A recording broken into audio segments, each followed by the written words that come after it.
जय जगन्नाथ मेरे प्यारे भाई बहन, आप सब कैसे हो। मैं ऊपर वाले से दुआ करता आप सब हमेशा खुश रहिए, मस्त रहिए और हमेशा अच्छे रहिए, मेरी कामना है। आज मैं आपके लिए बहुत अच्छे से वीडियो लेके आया हूँ। आप तक एंड तक देखिएगा, बहुत मज़ा आएगा, बिल्कुल भी स्किप मत कीजिएगा। तो लेट्स स्टार्ट। मैं वीडियो अभी स्टार्ट करता हूँ। अब आइए जानते हैं देश के अलग अलग हिस्सों में प्रसिद्ध है ये 12 शाक। क्या आपने भी चखा है इनका स्वाद? तो आइए जानते क्या क्या है। हम बचपन से ही सुनते आ रहे हैं कि हरे पत्तों में सबसे ज़्यादा पोषक तत्व पाए जाते हैं। हरे पत्तों वाली साग में आयरन, कैल्शियम, विटामिन, एंटीऑक्सीडेंट और फाइबर प्रचुर मात्रा में पाए जाते हैं और इन्हें खाने की कई फायदे भी है। पालक, मेथी, चौलाई, सरसों ऐसे साग हैं जिन्हें हम सर्दियों में अक्सर अपने घरों में इस्तेमाल करते हैं। लेकिन इसके अलावा भी कई साग है या हरे पत्ते ऐसे होते हैं जिनका इस्तेमाल किसी बीमारी से निपटने, स्वास्थ्य अच्छा बनाए रखने में मदद करते हैं। देश के अलग अलग हिस्सों में ये साग काफ़ी प्रचलित है, हालांकि अब लोग इनका इस्तेमाल काफ़ी कम करने लगे हैं।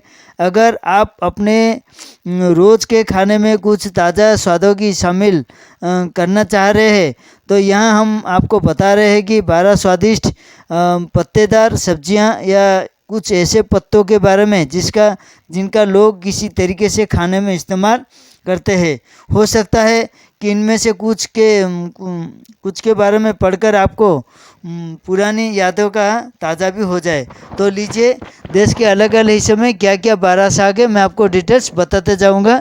आप वीडियो एंड तक जरूर देखिएगा, बिल्कुल भी स्किप मत कीजिएगा। पहले नंबर पर आता है सहजन का साग। अगर पौधों में भी सुपर हीरो तो होते हैं तो मोरिंगा जो लिया गया जरूर इनमें एक होता है। इसके पौधे के हर भाग को इस्तेमाल किया जा सकता है। पत्ते और नए फल खाने के तौर पर, बीज, फूल और जड़ औषधि के रूप में सहजन के पत्ते पोषक तत्वों से भरपूर होते हैं। एक बार काटने और सुखाने के बावजूद भी इनमें प्रोटीन, सभी आवश्यक अमीनो एसिड, एंटीऑक्सीडेंट, विटामिन और खनिज प्रचुर मात्रा में विद्यमान रहता है। पुराने समय में भारत में मधुमेह, हृदय रोग, एनीमिया, गठिया, यकृत की बीमारी और व्यसन, त्वचा और पाचन विकार जैसे कई बीमारियों के लिए एक पारंपरिक उपाय के रूप में भी इस्तेमाल किया जाता था। और दूसरे नंबर पर कुल्फा। कुल्फा का साग प्रचलन जैसे कुल्फा, घोल या लूनी साग भी कहते हैं, गर्मियों में इस्तेमाल किया जाता है। इसमें vitamin A, B, C, protein, omega 3 fatty acid पाया जाता है। बुखार उतारने, यूरिनरी इन्फेक्शन को ख़त्म करने में संबंधी बीमारियों से भी पहले से इसका इस्तेमाल किया जाता था। दुनिया भर में कई वनस्पति अध्ययन कुल्फा के साग पर किए गए हैं। जंगली भोजन के अमेरिकी विशेषज्ञ इचुअल गिबन्स ने इसे दुनिया का भारत के लिए उपहार भी कहा है। इसलिए आप कुल्फा साग भी यूज कीजिए, बहुत फ़ायदेमंद साबित हो सकता है। तीसरे नंबर पर आती है अरबी का पत्ता। अरबी या घुइयाँ तो लगभग हर भारतीय में घर में खाई जाती है, लेकिन क्या आप जानते हैं कि इसके पत्ते भी काफ़ी स्वादिष्ट होते हैं। साथ ही इसमें कई पोषक तत्व भी होते हैं। उत्तर प्रदेश, बिहार, झारखंड, उत्तराखंड, हिमाचल प्रदेश सहित कई प्रदेशों में अरबी के पत्ते को बेसन में लपेटकर इसकी पकोड़े बनती है। कितना स्वादिष्ट रहता है अरबी के पत्ते, आप लोग ने खाया होगा। ऐसे जगहों पर यूज करते हैं। चौथे नंबर पर आता है इमली के पत्ते। इमली के पत्ते हम में से ज़्यादातर लोग को ये लगता है कि इमली के पत्ते को तो बेकार होता है, लेकिन आपको ये जानकर हैरान होगी कि स्वाद में खट्टे इमली के पत्तों में विटामिन से प्रचुर मात्रा में पाया जाता है। इसके अलावा इनमें फाइबर, पोटासियम, आयरन और कैल्शियम भी पाया जाता है। दक्षिण भारत के कई गांवों में करी, चटनी और रसम बनाने में इमली के पत्तों का इस्तेमाल किया जाता है। आंध्र प्रदेश में एक खास तरह की चटनी जिसका नाम चिट्टा चिंगूर पचड़ी होता है, इमली के पत्तों से ही बनती है। इसे इमली के पत्तों के साथ मूंगफली के दाने, लहसुन की कली, सूखी लाल मिर्च और जीरा को साथ पीसकर बनाया जाता है। 5वें नंबर पर आती है सुसनी साग। इसके सूसनी साग के नाम से जाना जाता है। दिखने में ये कुछ तिपतिया घास की तरह लगता है, लेकिन ये एक छोटा सा फन होता है। इसके पत्तों से पश्चिमी बंगाल, उड़ीसा, छत्तीसगढ़, बिहार या झारखंड में सूखी सब्जी या चटनी बनाई जाती है। ये साग बिहार, झारखंड में इतना प्रसिद्ध है कि इस पर एक गाना खड़ो खेतों में सुनसुनिया गुइया भी बना है। कई विटामिन्स, मिनरल्स और एंटीऑक्सीडेंट भी पाए जाते हैं। छठे नंबर पर आता है हाक। हाक का इस्तेमाल जम्मू कश्मीर में किया जाता है। हाक नीले वर्ण के साथ हरे रंग का अंडाकार पत्ते होते हैं जो काफ़ी हद तक पालक की तरह दिखते हैं।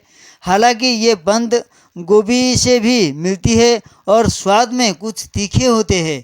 कश्मीर में हाक का इस्तेमाल उबालकर, फ्राई करके या पीस कर किया जाता है। सरसों के तेल में हींग या मिर्च के तड़के के साथ हल्की तले गए पत्ते भी काफ़ी स्वादिष्ट होते हैं। 7वें नंबर पर आता है गोंगूरा। इसे तेलुगु में गोंगूरा, मराठी में अंबाड़ी, तमिल में पुलीचा किराड़, कन्नड़ में पूड़ी, हिंदी में पीतुआ, उड़ीसा में खाता पलंग, आसामी में टेंगामोरा और बंगाली में मेस्तापन नाम से जाना जाता है। इससे ये पता चलता है कि देश के ज़्यादातर हिस्सों में ये साग खाया जाता है। इसकी पत्तियाँ प्राकृतिक रूप से खट्टी होती है। पत्तियों का खट्टापन अलग अलग क्षेत्रों में साग के अलग अलग होता है। इसकी ताज़ी पत्तियों के साग बनाया जाता है। इसके अलावा मटन करी, तुअर दाल और अचार बनाने में इसका इस्तेमाल किया जाता है।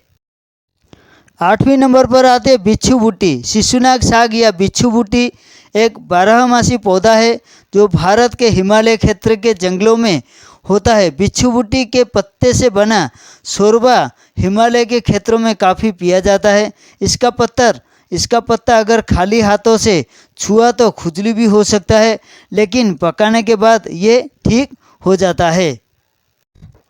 9 नंबर पर आते हैं पुई शाक। पुई शाक के पत्ते काफ़ी हद तक दिखने में पालक जैसे होते हैं। ये एक बारहमासी साग होते हैं। इसे कन्नड़ में बेसलु सोपू और बंगाल में पुई शाक, उत्तर प्रदेश में पुई कहते हैं। अंग्रेजी में इसे मालाबार स्पेनिश कहते हैं। ये कोई फसली पौधा नहीं है, बल्कि प्राकृतिक रूप से पैदा होने वाली जंगली बेल है। इसका साग बनाया जाता है। इसके अलावा बंगाल में कद्दू के साथ मिलाकर इसकी सब्जी बनाई जाती है, जिसे कुमरो दिए पुई साग कहते हैं। यूपी में इसका पकौड़िया भी बनता है। 10वें नंबर पर आता है पुनर्गा साग। पुनर्वा एक आयुर्वेदिक औषधीय पौधा होता है। बारिश के मौसम में इसके पत्ते निकलते हैं और गर्मी में सूख जाते हैं। फिर जब बारिश होती है तो ये अपने आप हरा हो जाता है, इसीलिए इसे पुनर्वा कहते हैं। ये एक बहुवर्षीय पौधा होता है। लगभग पूरे भारत में ये पौधा पाया जाता है। पुनर्वा का साग बनाया जाता है। इसके सब्जी और काढ़ा भी बनाया जाता है। 11वें नंबर पर आता है चौलाई का साग। ये एक छोटा एक वर्षीय पौधा होता है जिसकी पत्तियों के मध्य प्रदेश और महाराष्ट्र के ग्रामीण अंचलों में भाजी की तरह उपयोग में लाया जाता है। वास्तव में एक शाकाहार होने के साथ उत्तम औषधि भी है। इसके पंचांग में कार्बोहाइड्रेट्स, प्रोटीन, खनिज और लौह तत्व प्रचुरता में पाया जाता है। आदिवासियों का मानता है कि ये गर्म की स्थिरता के लिए मासिक धर्म के समय चौलाई के जड़ को चावल के मोंड के में पीसकर पिलाने से लाभ होता है। इसकी जड़ें और पत्तियों का सर पर बांधने से बुखार उतर जाता है। चौलाई की भाजी माताओं के दूध के श्रावण को नियमित करने के लिए काफ़ी कारगर मानी जाती है। जर्नल पिथोथेरेपिया में प्रकाशित एक क्लिनिकल स्टडी से अध्ययन से जानकारी मिलती है कि चौलाई में पाए जाने वाले पोषक तत्व बच्चों को मस्तिष्क की तीव्र विकास की बेहद गुणकारी होते हैं। आखिरकार 12वां नंबर है चिरोटा का साग। गुजरात और मध्य प्रदेश के आदिवासी अंचलों में चिरोटा की पत्तियों का उपयोग भाजी की तौर पर भी होता है और ऐसा माना जाता है कि ये भाजी अत्यधिक पौष्टिक होती है और इसे बरसात के मौसम में अवश्य रूप में आदिवासी रसोई में भाजी के तौर पर पकाया और बड़े चाव से खाया जाता है। चिरोटा का पत्तियां और बीजों का उपयोग अनेक रोगों जैसे दांत खाज, खुजली, कोढ़, पेट में मरोड़ आदि दर्द के आदि निवारण के लिए किया जाता है। आदिवासियों के अनुसार पत्तियों का बारीकी पीसकर दांत खाज, खुजली, घाव आदि पर लगाया जाए तो अतिशीघ्र आराम मिल जाता है। यदि किसी व्यक्ति को दांत खाज और खुजली की समस्या हो तो चिरोटा का बीजों को पानी में कुचलकर रोगग्रस्त अंगों पर लगाने से फायदा होता है। देखिए, मैंने अलग अलग हिस्से में 12 साग के बारे में डिटेल्स बताया है। अगर आपको मेरा वीडियो अच्छा लगे तो ज़रूर लाइक कमेंट शेयर कीजिएगा। मेरे चैनल पर अगर क्यों न्यू देख रहे हैं तो ज़रूर सब्सक्राइब कीजिएगा। बेल आइकन बटन क्लिक करने से मेरा जो भी है न्यू वीडियो आपके सामने पहुंच जाएगा। ऐसे ही मस्त रहिए, वीडियो देखते रहिए, अच्छे कमेंट देते रहिए। जय जगन्नाथ, बाय बाय सबको। फिर से मुझे दुआ में याद रखिएगा। Safe tree, safe environment, stay safe, take care. जय जगन्नाथ, बाय बाय, जय जगन्नाथ।